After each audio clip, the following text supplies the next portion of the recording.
O Evangelho segundo Marcos é um dos primeiros relatos da vida de Jesus e nossas primeiras tradições históricas ligam este livro a um escriba cristão chamado Marcos, ou João Marcos. Ele era um colega de Paulo e um parceiro próximo de Pedro. E, de fato, um antigo historiador da igreja primitiva chamado Papias lembra que Marcos coletou os testemunhos oculares e memórias de Pedro e transformou-os nesse relato. Mas Marcos não juntou as peças aleatoriamente. Ele compôs essa história de Jesus com muito cuidado. No primeiro verso do livro, Marcos faz essa afirmação sobre Jesus. É o começo das boas novas sobre Jesus, o Messias, Filho de Deus. O que é interessante é que essa é a única vez que Marcos nos diz aquilo que pensa. No resto do livro, ele influenciará você simplesmente colocando as ações e palavras de Jesus na sua frente e mostrando como as outras pessoas reagem a ele. Marcos criou a história de Jesus como uma peça de teatro com 3 atos. O primeiro se passa na Galileia, o terceiro em Jerusalém, e o segundo ato mostra Jesus indo de um lugar para o outro. Cada um dos atos se concentra no tema repetido. Então, no ato 1, todo mundo é surpreendido por Jesus e eles se perguntam: quem é esse Jesus? No ato 2, são os discípulos que têm dificuldade de entender o significado de Jesus ser o Messias. E então, no ato 3, assistimos ao paradoxo surpreendente de como Jesus se torna o rei messiânico. Vamos ver como tudo se desenrola. Depois da linha de abertura, Marcos começa com uma citação dos antigos profetas Isaías e Malaquias, que disseram que Deus enviaria um mensageiro a Israel para prepará-los para quando Deus aparecesse para resgatar seu povo e se tornar seu rei. E Marcos apresenta João, o Batista, como aquele mensageiro. E logo quando você espera que Deus apareça pessoalmente, Marcos apresenta Jesus. E quando ele entra em cena, os céus se abrem, o Espírito de Deus desce sobre Jesus e Deus diz: "Você é o meu filho amado." Depois disso, Marcos coloca diante de nós um resumo da mensagem central de Jesus. Ele percorreu a Galileia anunciando as boas novas de que o reino de Deus estava perto. Jesus está levando adiante a história das Escrituras do Antigo Testamento sobre a operação de resgate de Deus para o seu mundo. Através de Jesus, Deus está restaurando o seu reinado sobre o mundo, confrontando e derrotando o mal e o seu domínio sobre a vida das pessoas, e assim, convidando-os a viver sob seu reinado seguindo a Jesus. A partir daqui, Marcos apresenta um grande bloco de histórias mostrando o poder de Jesus ao trazer o reino de Deus. Ele mostra Jesus curando pessoas cujos corpos estão doentes ou quebrados, ou sobre a opressão de poderes espirituais obscuros. E Jesus até faz algo que, para o povo judeu, só Deus tem o direito de fazer. Ele perdoa os pecados das pessoas. E as ações de Jesus aqui produzem respostas bem diferentes. Então algumas pessoas o seguem e se tornam seus discípulos. Outras pessoas não sabem o que pensar e outras ainda o rejeitam completamente, especialmente os líderes de Israel, que o acusam de blasfemar contra Deus e de ser um fortalecido pelo mal. Mas Jesus não se surpreende com essas respostas. De fato, ele chama a atenção para elas. No capítulo 4, Marcos colecionou muitas parábolas de Jesus sobre a natureza oculta e misteriosa do reino de Deus. E Jesus diz que a sua mensagem é como a semente que cai em diferentes tipos de solo. Alguns são receptivos, outros não.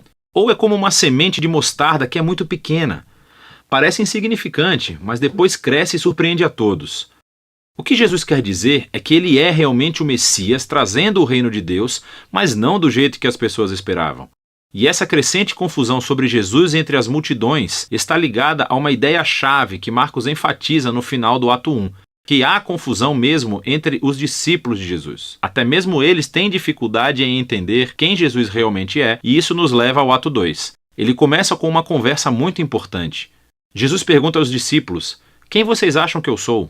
E Pedro responde: "Você é o Messias." Mas fica claro que, para Pedro, isso significava que Jesus é um rei militar vitorioso da linhagem de Davi, que resgatará Israel dos romanos. Mas, para Jesus, ser o Messias significa que ele é o servo sofredor, rei de Isaías 53, que trará o governo de Deus, entregando a sua vida em Jerusalém.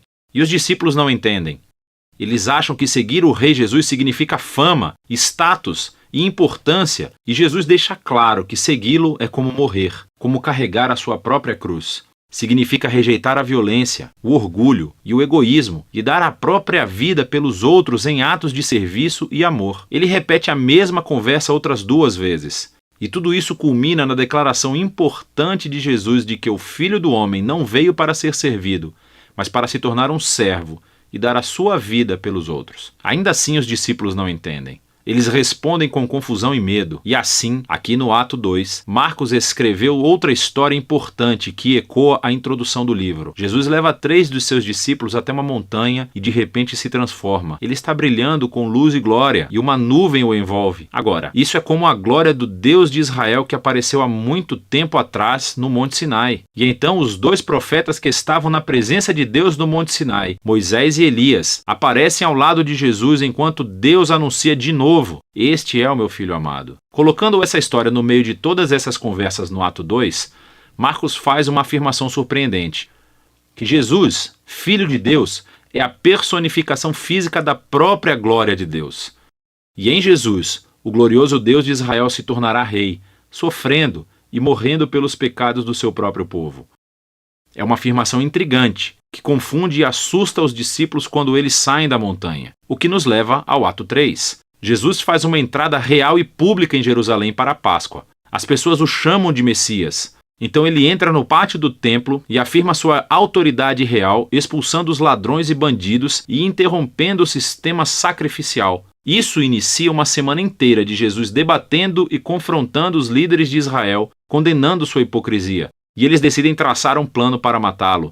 E Jesus avisa aos seus discípulos. Ele prevê que Jerusalém e seu templo serão destruídos dentro de uma geração. E os seus discípulos serão perseguidos como ele, até que ele retorne um dia para trazer o reino de Deus por todo o mundo. E tudo isso leva à última noite, quando Jesus toma a sua última refeição de Páscoa com os seus discípulos. Uma refeição simbólica que contou a história da libertação de Israel da escravidão através da morte do Cordeiro Pascal. E Jesus toma esses símbolos e lhes dá um novo significado.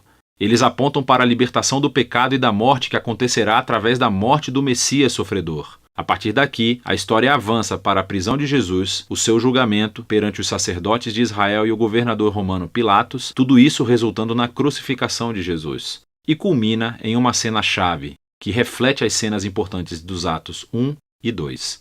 Exceto que dessa vez, não é uma nuvem que desce, mas sim as trevas.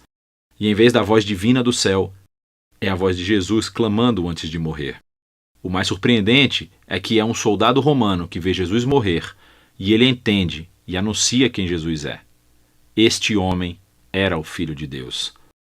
Ele é a primeira pessoa na história a reconhecer a afirmação chocante sobre a identidade de Jesus, que é o Filho crucificado de Deus, que é o Messias, Jesus de Nazaré, que morreu pelos seus amigos e pelos seus inimigos. Depois disso, o corpo de Jesus é colocado em um túmulo, e no primeiro dia da semana, 2 mulheres do seu grupo de discípulos vão ao sepulcro e descobrem que o túmulo está vazio e que a pedra havia sido removida. E um homem angelical informa que Jesus não está aqui, que ele ressuscitou dos mortos. E então ele ordena que eles sigam e contem a boa nova de que Jesus está vivo para os outros discípulos, que ele os encontrará de volta na Galileia. As mulheres ficam muito assustadas. Marcos diz que elas fugiram do túmulo aterrorizadas, sem contar a ninguém, pois estavam com medo.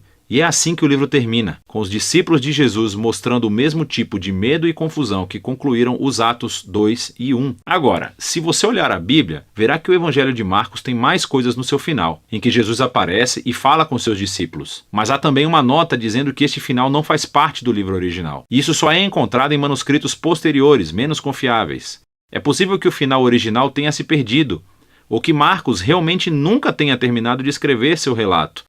Mas é mais provável que esse final abrupto seja intencional. Toda a história se concentrou na afirmação chocante que intrigou os discípulos de Jesus do começo ao fim, que esse Jesus sofrido, crucificado e ressuscitado é o Messias, o Filho de Deus. Que o amor de Deus e o reino invertido foram revelados quando Jesus morreu pelos pecados do mundo.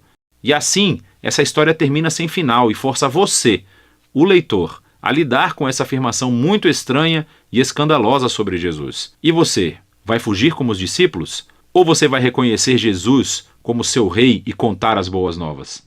E só você pode responder a essa pergunta. E é disso que trata o Evangelho de Marcos.